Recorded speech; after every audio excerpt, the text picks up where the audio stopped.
शुद्धिकरण सम्बन्धी कडा कानून बनाउन संसदमा विधेयक पेश। स्रोत नखुलेको सम्पत्ति कर तिरेर वैध बनाउन सक्ने प्रस्ताव। हर जग्गा कारोबार गर्न लाइसेन्स अनिवार्य। मुलुकको समग्र आर्थिक नीति पुनरावलोकन गर्ने सरकारको तयारी।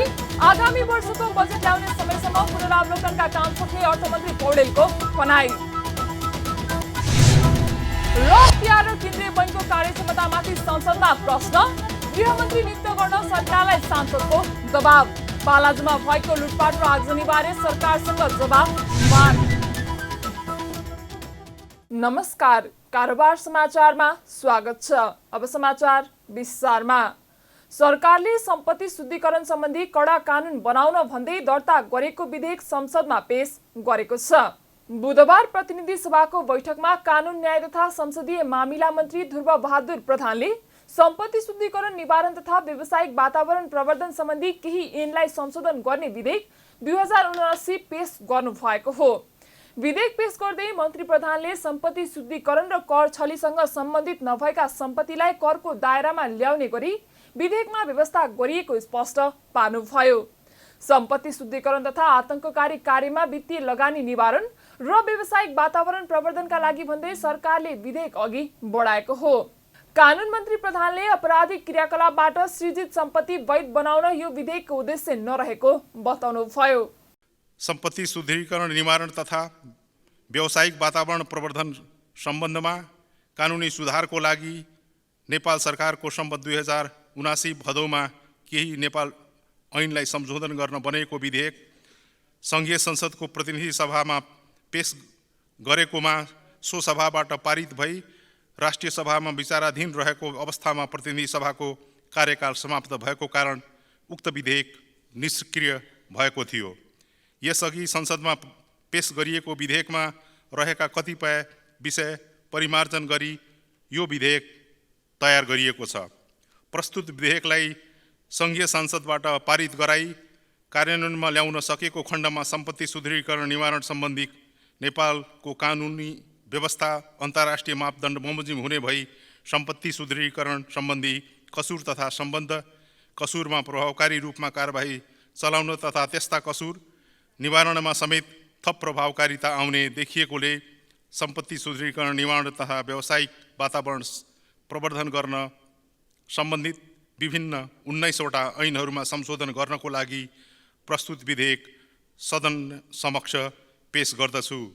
अन्तर्राष्ट्रिय मापदण्ड अनुसारको कानून समयमै नबन्दा नेपालमा निगरानीको जोखिम बढेको भए पनि सरकारले संसदको चालु अधिवेशनमा प्राथमिकताका आधारमा विधेयक दर्ता गरेको हो। संसदमा पेश भएको विधेयकले निकासी सम्पत्ति शुद्धिकरण निवारण ऐनसँगै पैठारी ऐन, मालपोत ऐन, पानी जहाज दर्ता ऐन, पर्यटन ऐन, भवन ऐन, राष्ट्र बैंक ऐन, बैंक तथा वित्तीय संस्था सम्बन्धी ऐन, दामासाही सम्बन्धी ऐन, थितोपत्र सम्बन्धी ऐन लगायतका 19 ऐनका विभिन्न प्रावधान संशोधनका लागि प्रस्ताव गरेको छ। विधेयकले सम्पत्ति शुद्धिकरणको अनुसन्धान विभागमा मात्र सीमित रहेकाले अहिलेको कानुनी व्यवस्था परिमार्जनको प्रस्ताव गरेको छ। कुनै कसुरको अनुसन्धानका क्रममा एकीकृत कसुरका रूपमा सम्पत्ति शुद्धिकरणको विषय समेत जोडिए अधिकार प्राप्त संवैधानिक निकायले पनि अनुसन्धान गर्न दिन प्रस्ताव विधेयकमा गरिएको छ। विधेयकले स्रोत नखुलेको सम्पत्तिलाई कर लगाएर वैध बनाउन सक्ने व्यवस्था समेत प्रस्ताव गरेको छ। सम्पत्तिको स्रोत नखुलेको विषयमा अनुसन्धान हुँदा मुद्दा चल्ने आधार नदेखेमा स्रोत खुलाउन नसकेको रकमलाई कर तिराएर वैध आय मान्ने व्यवस्था प्रस्ताव गरिएको हो। तर कसुर सम्बन्धी कसुर भएको अवस्थामा थप छानबिनको प्रस्ताव विधेयकमा गरिएको छ। यस्तै इजाजत पत्र लिएर मात्रै क्यासिनो र घरजग्गा कारोबार गर्न पाइने तथा डेन्डी मार्फत हुने कारोबारलाई फौजदारी कसुर मान्ने गरी कानून संशोधनको प्रस्ताव समेत गरिएको छ। उपप्रधान तथा अर्थमन्त्री विष्णुप्रसाद पौडेलले सरकार मुलुकको समग्र आर्थिक नीति पुनरावलोकन गर्ने तयारीमा रहेको बताउनु भएको छ। अर्थमन्त्री पौडेलले मुलुकभित्र नै उत्पादन वृद्धि, रोजगारी सृजना, राष्ट्रिय आयमा वृद्धि र आयात प्रतिस्थापन गरी निर्यात वृद्धि गर्नका लागि भए पनि समग्र आर्थिक नीतिकै पुनरावलोकन गर्ने पक्षमा रहेको बताउनु भएको हो। उहाँले वर्तमान सरकार अर्थतन्त्रमा देखेका समस्याको समाधान गर्नको लागि मुलुकको आर्थिक नीतिकै पुनरावलोकन नजिक रहेको उल्लेख गर्दै वर्तमान सरकार आर्थिक नीतिको पुनरावलोकन गर्न सम्पूर्ण ध्यान केन्द्रित भएको बताउनुभयो। अर्थमन्त्री पौडेलले अर्थतन्त्रमा देखेका समस्या समाधानका लागि सरकारले नीतिहरू परिमार्जन गर्न आवश्यक कदम चाल्नुपर्ने क्षणमा आएको बताउँदै आगामी वर्षको बजेट ल्याउने समयमा आर्थिक नीतिलाई पुनरावलोकनका काम सक्ने पक्षमा रहेको जिकिर पनि गर्नुभयो। अर्थमन्त्री पौडेलले सरकारले मुलुकको आर्थिक नीति अनुसार आयात प्रतिस्थापन, निर्यात प्रवर्धन, रोजगारी सृजना, उत्पादन वृद्धि गर्ने भन्दै आए पनि अपेक्षा अनुसार नतिजा आउन नसकेको स्वीकार पनि गर्नुभयो। उहाँले विगतमा नेपाल कतिपय वस्तुहरूमा आत्मनिर्भर रहेको भए पनि अहिले ती वस्तुहरूमा पनि परनिर्भरता बढ्दै गएको बताउनुभयो। मैले खास गरिकन दुईटा विषयमा ध्यान दिन चाहन्छु। एउटा त के छ भनेदेखि हामीले उत्पादन वृद्धि, रोजगारी सृजना, राष्ट्रिय आय अभिवृद्धि, आयात प्रतिस्थापन, निर्यात प्रवर्धन, यसतर्फ चाहिँ हामी कसरी केन्द्रित हुने, अहिले हाम्रो चाहिँ हाम्रो अर्थतन्त्रको सर्वाधिक महत्त्वपूर्ण प्रश्न यो हो भन्ने मलाई लाग्छ। यही प्रश्नको पेरिफेरीमा रहेर समाधान खोज्दाखेरि तपाईँले अघि सार्नुभएका प्रश्नहरूको जवाब भेटिन्छ। हामी त्यसतर्फ अभिमुख छौँ। यद्यपि हामीले सधैँ भन्दै आएका छौँ आयात प्रतिस्थापन गर्ने, निर्यात प्रवर्धन गर्ने, रोजगारी सृजना गर्ने, उत्पादन वृद्धि गर्ने, यो हामीले भनिआएका पदावलीहरू हुन्। तर भनिआएका छौँ तर अपेक्षित नतिजा प्रकाशित भएको छैन। हामी चाहिँ वास्तवमा एक समयमा आत्मनिर्भर भएका कतिपय विषयहरू थिए होइन, ती चिजहरूमा पनि हामी अहिले चाहिँ के भने परनिर्भरता बढिरहेको अवस्था, परनिर्भरताका प्रवृत्तिहरू छन्। यो सबै समस्याको सामग्रिक समाधानका सन्दर्भमा अब हामीले चाहिँ पोलिसी रिभ्यू पनि गर्ने र चाहिँ चाल्नुपर्ने कदम पनि चाल्नुपर्ने त्यो क्षणको नजिक आइपुगेका छौँ र मलाई लाग्छ हामी आउने बजेटसम्ममा हामीले केही यस दिशामा केही सार्थक पहल कदमी लिन्छौँ। बृहत राष्ट्रिय छाला जुत्ता तथा वस्तु प्रदर्शनी मेलाको 8औं संस्करण सुरु भएको छ।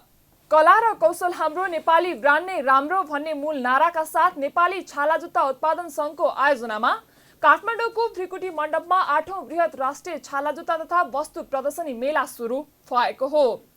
बुधबार महिला बालबालिका तथा ज्येष्ठ नागरिक मन्त्री भगवती चौधरीले मेलाको उद्घाटन गर्नुभयो। मेलामा पछिल्ला उत्पादनहरू भन्दा नितान्त नयाँ मोडलका आधुनिक जुत्ता, चप्पल तथा छालाजन्य वस्तुका साथै गुणस्तरीय कच्चा पदार्थ साथै दक्ष जनशक्ति प्रयोग गरी उत्पादन गरिएका जिन्स, लेडिज, बच्चाका जुत्ताहरू लगायतका अग्लो तथा हेमद्वारा निर्मित वस्तुहरू राखिएको सङ्घले जनाएको छ। मेलामा बिक्री वितरण गरिने जुत्तामा 6 महिनासम्मको वारेन्टी तथा चप्पल र जुत्तामा 15 देखि 25% सम्मको छुट दिइने पनि जनाइएको छ। मेलाको उद्घाटन गर्दै मन्त्री चौधरीले वर्तमान सरकार व्यवसायीहरूको समस्या समाधान गर्ने र अर्थतन्त्रलाई चलायमान बनाउने पक्षमा रहेको जिकिर गर्दै छाला जुत्ताको उत्पादन वृद्धि गरी निर्यात प्रवर्धनमा जोड दिनुभयो। उहाँले नेपाली छाला जुत्ता उद्योगीहरूलाई प्रोत्साहन गरी उत्पादन बढाउने पक्षमा सरकार रहेको पनि बताउनुभयो। आफ्नै देशमा यो छालाको चिजबिजहरू वैदेशिक हामीले आयात गर्नु नपरोस्, उल्टै हामीले निर्यात गर्न सकौँ भन्ने धारणाले अवधारणाले राज्यको पनि यहाँहरूलाई सहयोग चाहिन्छ। त्यसमा हामी पछि नपर्ने मेरो तर्फबाट हुने कोसिसहरू यहाँहरूलाई पक्कै जोडाइदिनेछु र अन्य कोसिस चाहिँ तपाईँहरूले अन्य तरिकाबाट पनि अथवा बैंक वित्तीय संस्थालाई पनि यसलाई निगरानी गर्न, यसको चाहिँ चर्को ब्याज अथवा जो घाटैमा परिया छ साँच्चीकै चलाउँदै पनि ऊ चलाउन सकेको छैन, उठाउनको लागि उसको उद्योग धन्दा उठाउनको लागि के गर्नुपर्छ, उसको बिउ पुँजीमा हुन्छ कि अनुदानमा हुन्छ, के सहयोग हुनुपर्छ भन्ने कुरा यहाँहरूले अगाडि ल्याउनुहोस्, अगाडि राख्नुहोस्। अथवा सम्पूर्ण एपेक्स तपाईँहरूको व्यवसायी, उद्योग व्यवसाय लगानीकर्ताले ल्याउनुभयो भने पक्कै यो चिजको विषयमा हामी बोल्ने नै छौँ। मन्त्री चौधरीले पछिल्लो समय बजारमा देखिएको तरलता अभाव लगायतका समस्याबाट तत्काल निराश नहुन उद्योगी व्यवसायीहरूलाई आग्रह पनि गर्नुभयो।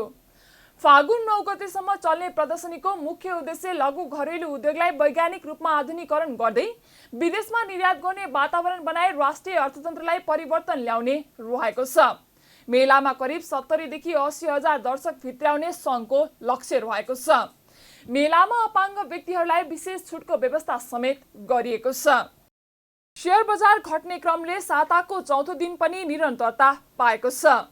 नेपाल राष्ट्र बैंकले चालु आर्थिक वर्षको मौद्रिक नीतिको अर्धवार्षिक समीक्षा सार्वजनिक गरेसँगै ओह्रालो लागेको शेयर बजार मापन गर्ने नेप्से परिषद बुधबार 13.90 अङ्कले घटेको हो। अघिल्लो दिनको तुलनामा 0.66% घटेर 2091.56 अङ्कमा ओर्लिएको छ। मौद्रिक नीतिको अर्धवार्षिक समीक्षा सार्वजनिक भएपछि मात्रै नेप्से परिषद 91.07 अङ्कले खटिसकेको छ। मौद्रिक नीतिको अर्धवार्षिक समीक्षा सार्वजनिक हुनु अघिको कारोबार दिन दोहोरो अङ्कले बढेर 2182.63 अङ्कमा पुगेको नेप्से परिषद त्यस यता लगातार घटेर 2100 अङ्कबाट पनि तल झरेको छ। मौद्रिक नीतिको अर्धवार्षिक समीक्षा सार्वजनिक भएपछिको पहिलो कारोबार दिन 60.77 अङ्कले घटेको नेप्से परिषद मङ्गलबार 16.40 अङ्कले घटेको छ। त्यो क्रमले आज पनि निरन्तरता पाएको छ। नेप्से परिषदसँगै कारोबार रकम पनि निरन्तर घटिरहेको छ।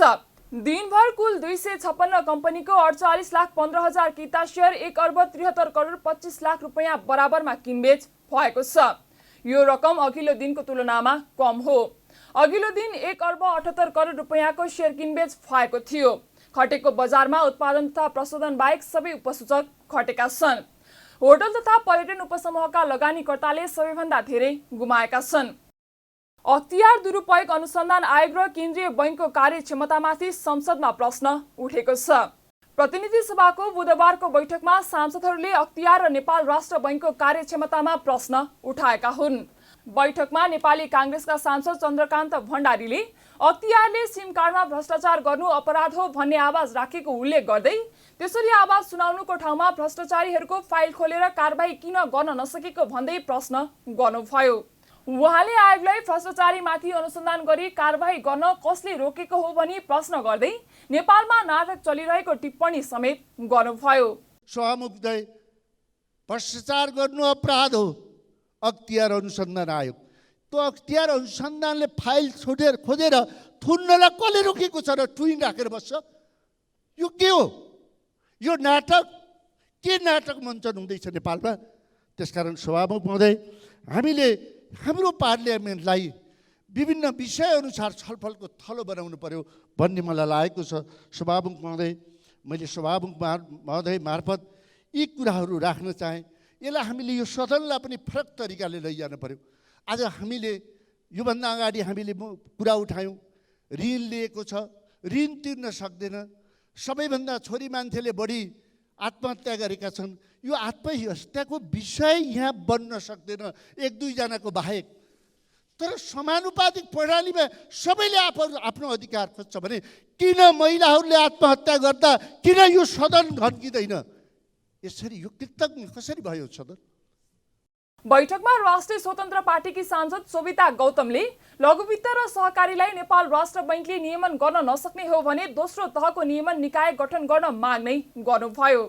उहाँले अहिले कतिपय लघुवित्त तथा सहकारीले अत्याधिक नाफा आर्जन गर्ने निम्न वर्गीय मानिसलाई ऋणमाथि ऋण बोकाउने गरेको दुखेसो पोख्दै कोही कर्जा लिएका कारण सामाब्याज तिर्न नसकेर आत्महत्या गर्ने वातावरणको अन्त्य गर्नुपर्ने बताउनुभयो। सांसद गौतमले सुलभ कर्जा प्रवाह गरी निम्न वर्गीय मानिसलाई आर्थिक रूपमा सबल बनाउने उद्देश्यका साथ लघुवित्त र सहकारीको अवधारणा ल्याइएको भए पनि त्यो अनुसारको काम हुन नसकेको जिकिर पनि गर्नुभयो। सम्माननीय सभामुख महोदय, सुलभ कर्जा प्रवाह गरी निम्न वर्गीय मानिसलाई आर्थिक रूपमा सबल बनाउने उद्देश्यका साथ लघुवित्त र सहकारीको अवधारणा ल्याइएको थियो। यसबाट केही हदसम्म वित्तीय कारोबार आम मानिसको पहुँचमा पुगेको देख्न सकिन्छ। तर अत्याधिक मुनाफा आर्जनको निकृष्ट उद्देश्य राख्ने कतिपय लघुवित्त र सहकारी संस्था मार्फत निम्न वर्गीय मानिसलाई ऋणमाथि ऋण बोकाएर रसातलमै पुर्याउने काम भइरहेको छ। देशको खस्किदो अर्थतन्त्र, बेरोजगारी र महँगीका कारण आम मानिस बढ्दो मात्रामा ऋण लिन बाध्य छन् र यही बाध्यताको लाभ उठाउँदै साहुकारहरू घर घरमै गएर बिनाधितो ऋणको प्रलोभन देखाएर आर्थिक शोषण गरिरहेका र कतिपय ऋणको तनाव सहन नसकेर आत्महत्या गरेका समाचारहरू पनि बारम्बार आइरहेका छन्। ऋण तिर्नै नसक्ने एउटै व्यक्तिलाई पनि दर्जनौं संस्थाले ऋण दिइरहेको पाइएको छ। राष्ट्र बैंकले सहकारी र लघुवित्त संस्था मार्फत कडा रूपमा नियमन र कारबाही गर्नुपर्छ। यता बैठकमा बागमती प्रदेशका पूर्व मुख्यमन्त्री समेत रहेका नेकपा एमालेका सांसद राजेन्द्र प्रसाद पाण्डेले सवारी चालक अनुमति पत्र परीक्षा सञ्चालन कार्यविधि निर्देशिका 2077 गलत भन्दै विरोध जनाउनु भएको छ। सांसद पाण्डेले विभागले जारी गरेको सो निर्देशिका अनुसार नेपालमा 2 खालका लाइसेन्स प्रयोगमा आउने भन्दै त्यसको विरोध गर्नु भएको हो। यस निर्देशिका अनुसार motorcycle, scooter, moped, car, jeep, delivery भ्यानका लागि 70 नम्बर ल्याउँदा चालक हुन पाउने र truck, bus, tanker, excavator, dozer आदिलाई 100 नम्बर ल्याउनु पर्ने प्रावधान हुँदा 2 खालको लाइसेन्स हुने उहाँको भनाइ छ। त्यसो हुनु गलत भएको सांसद पाण्डेले बताउनु भयो। उहाँले यस्तो प्रावधान हुनुले 40% राजस्व घटाउने, कर्मचारीको तजबिजी अधिकार बढ्ने, परीक्षाका लागि कर्मचारी र लागत बढ्ने हुँदा खर्च बढ्दै जाने बताउनु भयो।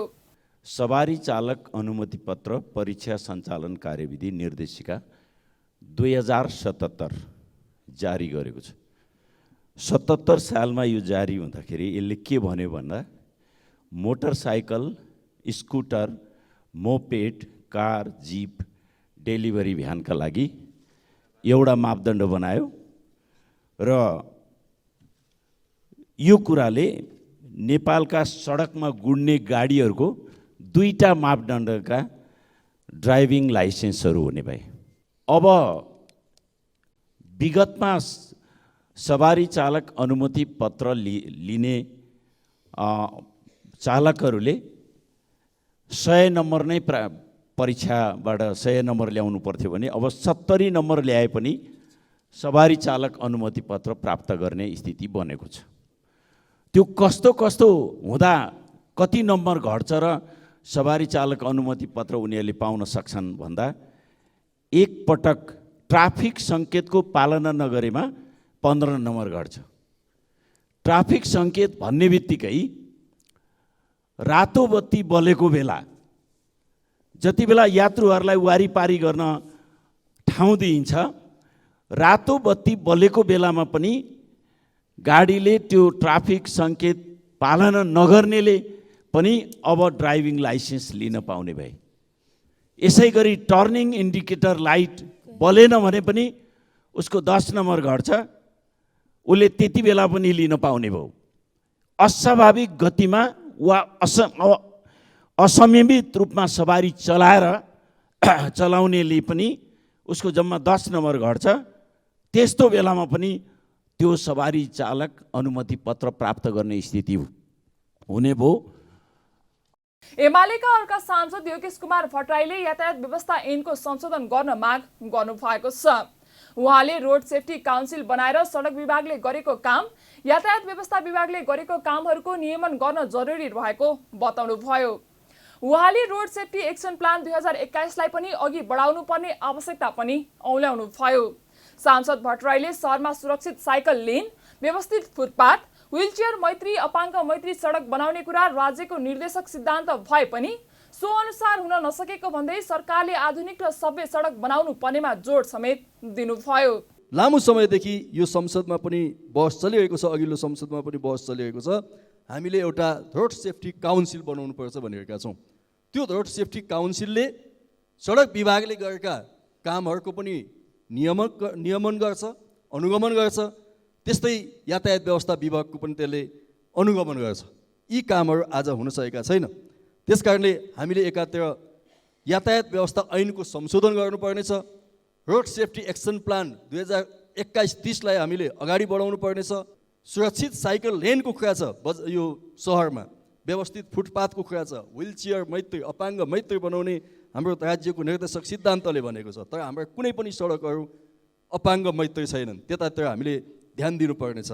आधुनिक र सभ्य सडकहरू बनाउनु पर्नेछ। बैठकमा जनता समाजवादी पार्टीका सांसद प्रदीप यादवले सरकारले कुनै पनि खेलबाट नागरिकता विधेयक रोकेको हड्नमा आफ्नो पार्टीले सडक र सदनबाट सङ्घर्ष सुरु गर्ने चेतावनी दिनुभएको थियो। सांसदहरूले गृहमन्त्री नियुक्त गर्न सरकारलाई दबाब दिएका छन्। देशको शान्ति सुरक्षाको जिम्मेवारी वहन गर्न गृह मन्त्रालयमै मन्त्री नियुक्त नहुँदा देशमा अराजकता लुटपाट भएको भन्दै सांसदहरूले गृहमन्त्री नियुक्त गर्न सरकारसँग माग गरेका हुन्। प्रतिनिधि सभाको बुधबार बसेको बैठकको शून्य समयमा बोल्दै सत्तारूढ राष्ट्रिय प्रजातन्त्र पार्टीका सांसद ज्ञानेन्द्र बहादुर साईले तत्काल गृहमन्त्री नियुक्त गरेर देशमा भइरहेको अराजकता स्थितिलाई नियन्त्रणमा लिन माग गर्नुभयो। उहाँले नयाँ बसपार्क क्षेत्रमा भएको घटना सहितले देशमा सरकार नभएको आह्वान गराएको भन्दै मन्त्रालयमै मन्त्री नियुक्त नहुँदा देशमा अराजकता लुटपाट भएको दावी गर्नुभयो। उहाँले सबै मन्त्रालय प्रधानमन्त्रीले सम्हाल्ने हो भने सबै मन्त्रालय खाली गरे हुने भनाइ समेत राख्नुभयो। सम्माननीय सभामुख महोदय, यो देशमा सरकार छ या छैन? यदि सरकार छ भने प्रधानमन्त्री निवासभन्दा जम्मा 3 किलोमिटर अगाडि लुटपाट हुन्छ, प्रहरी निकम्मा भएर हेरिरहेको छु। यदि सरकार छ भने आज दिनहाडै लुटपाट हुन्छ, सरकार छ भने करोडौँ लगानी गरेका व्यवसायीहरू किन डुब्दैछन्? यदि सरकार छ भने हामीले मजदुरका लागि किन ऐन बनाउँदैनौँ? यदि सरकार छ भने आज प्रहरीलाई निकम्मा बनाउने आज को हो? र अर्को कुरामा आज सम्माननीय सभामुख महोदय भन्न चाहन्छु, यो देशमा नेपाल सरकारको गृह मन्त्रालयको संयन्त्र छ, तर गृहमन्त्री किन खाली? प्रधानमन्त्री नै सबै मन्त्रालय हुने हो भने अरू मन्त्रालय किन बनाएको? सबका सब प्रधानमन्त्रीलाई मन्त्रालय दिएर खाली गरे भइगयो नि। किनभने देशमा लुटतन्त्र हाबी भएको छ। लोकतन्त्रका नाममा लुटतन्त्र गर्न पाइँदैन। यो संसारका कुनै देशमा देखिने दृश्य जस्तो हिजो तपाईँको गङ्गागुमा देखियो, तिनलाई तत्काल कारबाही गरी अगाडि बढाइयोस् र गृहमन्त्री तत्काल नियुक्त गरियोस्। नागरिकताको विषयलाई लिएर राष्ट्रिय स्वतन्त्र पार्टीका सभापति रवि लामिछानेको गृहमन्त्री पद गुमेसँगै उक्त मन्त्रालय प्रधानमन्त्री पुष्पकमल दाहाल प्रचण्ड आफैले राख्नु भएको छ। दलहरूबीच सहमति नहुँदा गृह मन्त्रालय मन्त्रीविहीन भएको 18 दिन बितिसकेको छ। बैठकमा सांसदहरूले बालाजुमा भएको लुटपाट र आगजनीबारे गृहमन्त्रीको जवाब समेत माग गरेका छन्। सत्तारूढ प्रमुख घटक नेकपा एमालेका सांसद सूर्य थापाले के भएको हो भन्दै घटनाबारे सदनमा जानकारी गराउन माग गर्नुभयो। उहाँले यस विषयमा सदन बेखबर बस्न नमिल्ने भन्दै सभामुख मार्फत सरकारको ध्यान आकर्षण गराउनुभयो। सभामुख महोदय, म सबभन्दा पहिला बालाजुको गोङ्गबु क्षेत्रमा भएको आगजनी र लुटपाटबारे के भएको गृहमन्त्रीलाई यो सदनमा घटनाको विवरण जानकारी गराउन माग गर्दछु। सदन बेखबर बस्न मिल्दैन। सभामुख महोदय मार्फत यो म ध्यान आकर्षण गराउन चाहन्छु। बैठकमा नेपाली कांग्रेसका सांसद डाक्टर प्रकाश शरण महतले व्यवसायीका कैयौं पसल र दोकान लुटिँदा सरकार रमिते बनेको आरोप लगाउँदै यथार्थ छानबिन गरी लुटपाटमा संलग्नलाई कारबाही गर्न माग गर्नुभयो। उहाँले लुटपाटमा संलग्नलाई कारबाही नभएमा देशभर नकारात्मक सन्देश जाने पनि बताउनुभयो। मजदुरको नाउँमा गैर मजदुर प्रवेश गरेका हुन् कि या त्यही उशृङ्खल प्रवृत्तिहरू विभिन्न शक्तिको आडमा त्यो क्रियाकलापमा संलग्न भएका छन् कि त्यसको यथार्थ छानबिन गरेर निष्पक्ष ढङ्गबाट न्याय निरूपण गर्ने जिम्मेवारी सरकारको हो। तत्कालै परिणाम आउने गरेर त्यो काम सम्पन्न होस्, होइन भने यसले चाहिँ अत्यन्त नकारात्मक सन्देश देशभरि नै जान्छ। बैठकमा सांसदहरूले राष्ट्रिय स्वतन्त्र पार्टीका सभापति लामिछानेलाई अनागरिक रहेको अवस्थामा गृहमन्त्री बनाएर नेपालको शिर निहुराउने काम गरिएको भन्दै इतिहासमा नभएको भूल गरिएको पनि बताएका छन्। यस्तै सांसदहरूले बन्द भएका रुग्ण उद्योगहरू पुनः सञ्चालन गर्न, त्रिशुली मुगलिन सडक स्तरोन्नतिको काम छिटो गर्न, सरकार निरीह भन्दा शिक्षा, स्वास्थ्य र नागरिकको सरकारका हरेक क्षेत्रमा माफिया र बिचौलियाको बिगबिगी बढेको लगायतका समसामयिक विषयमा पनि सरकारको ध्यान आकर्षण गराएका छन्। कारोबार समाचारमा अब सुनचाँदी र विदेशी विनिमय दर सम्बन्धी जानकारी।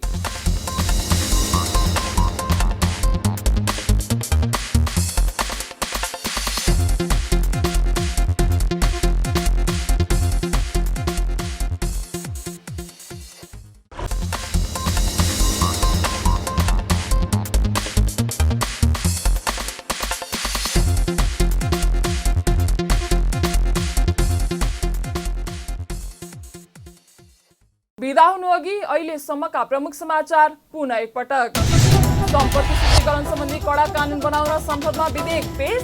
स्रोत नखुलेको सम्पत्ति कर तिरेर वैध बनाउन सक्ने प्रस्ताव। हर जग्गा कारोबार गर्न लाइसेन्स अनिवार्य। मुलुकको समग्र आर्थिक नीति पुनरावलोकन गर्ने सरकारको तयारी। आगामी वर्षको बजेट ल्याउने समयसम्म पुनरावलोकनका काम सक्ने अर्थमन्त्री पौडेलको भनाई। तिहार र केन्द्रीय बैंकको कार्यक्षमतामाथि संसदमा प्रश्न। गृहमन्त्री नियुक्त गर्न सरकारलाई सांसदको दबाव। बालाजुमा भएको लुटपाट र आगजनीबारे सरकारसँग जवाब माग। कारोबार समाचार सकियो। हामीलाई बिदा दिनुहोस्। नमस्ते।